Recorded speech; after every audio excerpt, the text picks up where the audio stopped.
მზადება ნეიტრალიტეტისათვის ოცნება სავარაუდოდ განიხილავს ქვეყნის დაუცველად და რუსეთის გავლენის ქვეშ დატოვება ამ სახელით შეფუთოს. ანალიტიკოსები სწორედ ამაზე მინიშნებად აღიქვამენ ოლიგარქის პრემიერის ვიზიტს აშხაბადში, სადაც თემა სწორედ ნეიტრალიტეტი იყო, რაზეც ისაუბრა ვლადიმერ პუტინმაც. რეჟიმის სატელიტი ორგანიზაციების და პროპაგანდის გამოყენებით ბოლო რამდენიმე თვეა ნეიტრალიტეტს უსაფრთხოების გარანტიად ფუთავს და არაფერს ამბობს, რომ ამ შემთხვევაში რისკის ქვეშ არაღიარების პოლიტიკაც დადგება. სალომე ლაბაძე აგრძელებს თემაზე საუბარს, ის ანალიტიკოსებს და პოლიტიკოსებს ესაუბრა. ანალიტიკოსები ამბობენ, რომ არაღიარების პოლიტიკა რისკის წინაშე გუშინ ირაკლი კობახიძემაც დააყენა საკუთარი გამოსვლით, როცა ვლადიმერ პუტინის წინ მდგომაც მსოფლიოსა თუ რეგიონში მშვიდობის შენარჩუნების გზებზე ისე ისაუბრა, რომ მას დეოკუპაცია ერთხელაც კი არ მოუთხოვია. ეს კი ხდებოდა აშხაბადში, სადაც თურქმენეთი აღნიშნავდა სწორედ ნეიტრალიტეტის 30-ე წლის თავს, რაც ანალიტიკოსების შეფასებით ასევე საყურადღებო მინიშნება ქართული ოცნების მხრიდან იმაზე, რისთვისაც უკვე თვეებია, რომ ცხადია ემზადება ისედაც ივანიშვილის პარტია, ანუ იმაზე, რომ შესაძლოა უახლოეს მომავალში ქართულმა ოცნებამ ქართულ ხალხს სწორედ ნეიტრალიტეტი შესთავაზოს ქვეყანაში მშვიდობის შენარჩუნების გზად და შეეცადოს საქართველოს მხრიდან ნეიტრალიტეტის გამოცხადებას, რაც ანალიტიკოსების შეფასებით პირველ რიგში საფრთხეს შეუქმნის სწორედ საქართველოს ტერიტორიულ მთლიანობას, რადგან ამით ქართული ოცნება საბოლოოდ გაწყვეტს კავშირს ქართულ ხალხსა და დემოკრატიულ მოკავშირეებს შორის, რომლებიც ამ დროისთვის წარმოადგენენ ჩვენი ტერიტორიული მთლიანობის და იმის ერთადერთ გარანტიას, რომ ამ დროისთვის დემოკრატიულ სამყაროს აფხაზეთი და სამაჩაბლო კრემლის სურვილის შესაბამისად დამოუკიდებელ სახელმწიფოებად გამოცხადებული არ ყავს.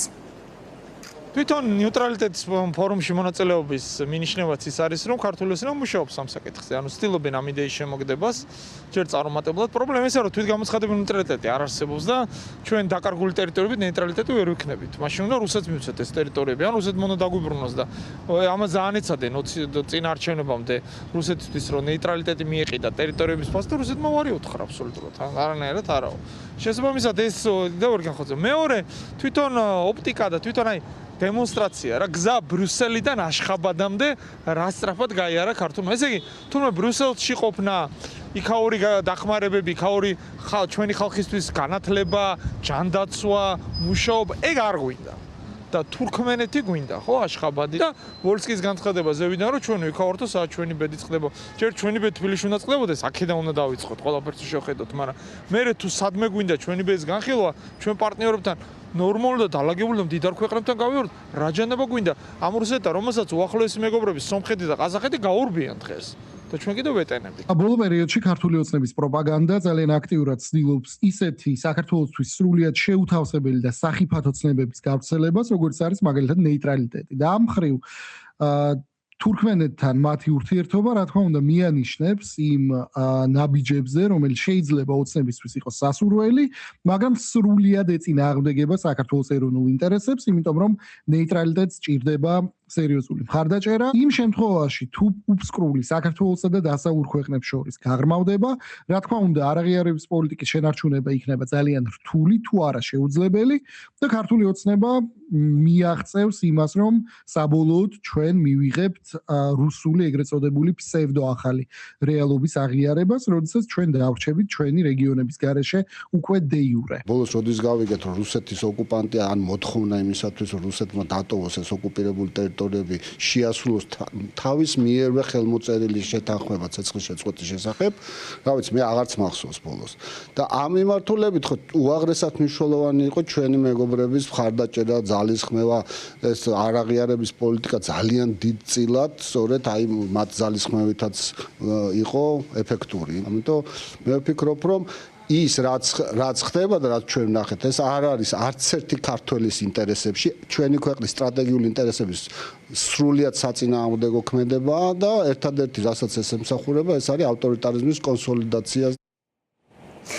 ნეიტრალიტეტის იდეის პოპულარიზებას ქართული ოცნება ადგილზეც აქტიურად ცდილობს, მათ შორის პირველ რიგში ერთიანი ნეიტრალური საქართველოს გამოყენებით, რომლის იდეებსაც ამ მიმართულებით ასევე აქტიურად აშუქებს ქართული ოცნების პროპაგანდისტული მედია. სპეციალისტები კი ამბობენ, რომ სინამდვილეში ნეიტრალიტეტი საქართველოს პირობებში და იმ პირობებში, როცა ქართული ოცნება ზრუნავს იმაზე, რომ ქვეყანა იყოს სრულად იზოლირებული დასავლური მოკავშირეებისგან, არის გზა იმისკენ, რომ საქართველოს მთლიანად და საბოლოოდ დაექვემდებაროს კრემლის გავლენას. ეს რომ არის კიდეც ქართული ოცნების პოლიტიკა პოლემიკის მიზანი, ესეც უკვე სპეციალისტების შეფასებით მრავალგვარად არის გამოვლენილი და დადასტურებული, თუმცა ახლა საინტერესოა ის, რატომ გადაწყვიტა ქართულმა ოცნებამ, რომ მას უკვე აქვს იმის რესურსი, რომ ეს ღიად გამოუცხადოს ქართველ ხალხს და გამოუცხადოს იმ ფორმით, რა ფორმითაც ჩვენ ეს გუშინ მიხილეთ აშხაბადში, როცა ივანიშვილის მთავარი წარმომადგენელი ირაკლი კობახიძის სახით ვლადიმერ პუტინის გვერდით იდგა და მასთან ერთად როგორც მონაწილეობდა საერთო ფორუმშიც და პოზირებდა კიდეც კამერების წინ.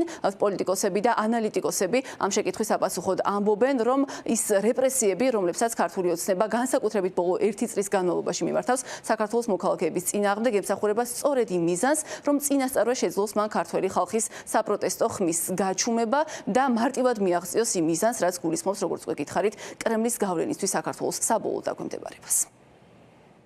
მე მახსოვს ბავშვობაში შევარდნაძის წარმთქმული სიტყვები, რომ საქართველოს მზე ჩრდილოეთიდან ამოვიდა, მე მგონია, რომ აი ამ კვალს მიყვება დღეს ეს რეჟიმი და კიდევ ერთხელ ხაზს უსვამ, პრობლემას ვერ ხედავ იმაში, რომ ჩვენ აქტიურად ვითანამშრომლოთ ჩვენი აღმოსავლელი მეზობლების რეგიონის მეზობლებთან, მაგრამ როდესაც ეს ხდება დასავლეთთან ურთიერთობების ჩაწყვეტის ფონზე, ეს გავს ერთგვარ არჩევანს დასავლეთის საწინააღმდეგოდ და ავტოკრატიის და ჩვენი მტრების სასარგებლოდ. ამას უფრო საინფორმაციო მნიშვნელობა ჰქონდა ვიდრე შინაარსობრივი, ერთგვარი სიგნალის გაგზავნა.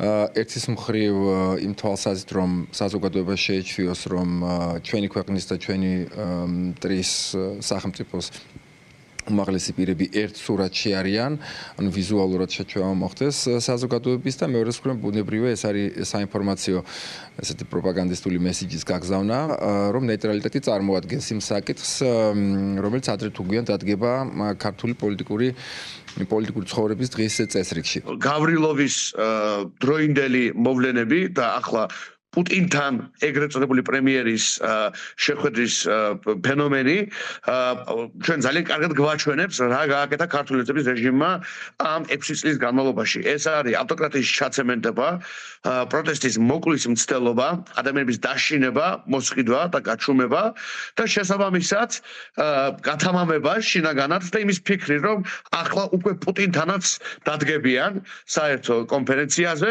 ისე რომ ამას არაფერი არ მოყვეს და თუ მოყვება უმოწყალოდ გაუსწორდნენ ყველა ოპონენტს. ეს არის ყველაზე კარგი დასტური იმისა, მართლა თუ რატომ გვაქვს ძალიან ცოტა დრო დარჩენილი იმისთვის, რომ გემი შემოვატრიალოთ ქოცების და რუსების გარეშე და დაუბრუნოთ იმ ისტორიულ გეზს, რაც ჩვენს სახელმწიფოს გააჩნდა. ქართულ ხალხთან ერთად რა რეაგირება მოყვება დასავლელი მოკავშირეების მხრიდანაც ქართული ოცნების მიერ ამ ნაბიჯის გადადგმას. ახლა ესეც მნიშვნელოვანი შეკითხვაა, რადგან ანალიტიკოსები და პოლიტიკოსები ამბობენ, რომ ქართული ოცნების მიერ ამ ნაბიჯის გადადგმა, ანუ ირაკლი კობახიძის გამგზავრება აშხაბადში და მისი დადგომა ვლადიმერ პუტინის გვერდით იყო სწორედ დასავლეთისთვის დემონსტრაციული ჩვენება იმისა, რომ ივანიშვილის ეგრეთ წოდებული მთავრობა საქართველოს მომავალს ხედავს არა დასავლელი მოკავშირეების გვერდით, არამედ სწორედ კრემლის გავლენის ქვეშ.